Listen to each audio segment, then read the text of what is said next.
जय गुरु।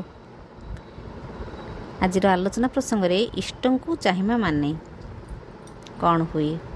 कथा प्रसंग रे श्री ठाकुर कहले इष्ट को जे चाहे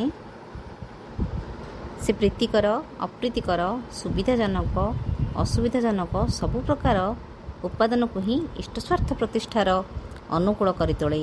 एथिरे हुए शक्ति और भक्तिर समन्वय।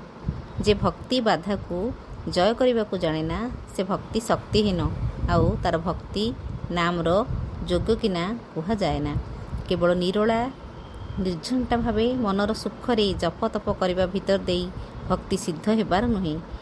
यार जेपरी प्रयोजन अच्छी सेपरी प्रयोजन अच्छी इष्टों पाई रेस्पॉन्सिबिलिटी दायित्व नहीं कठोर श्रम ताहा कृतकार्यतार संगे उद्यापन करवा।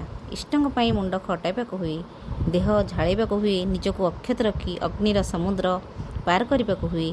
तांको इच्छा पूरण करने गले केते प्रकार परिस्थिति मनुष्यर सम्मुखीन होबाक हेबो।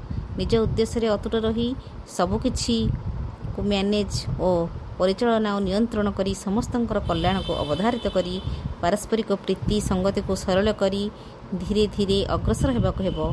यारी भीतर देई ही गजई उठे आत्मप्रत्यय व्यक्तित्व अभिज्ञता।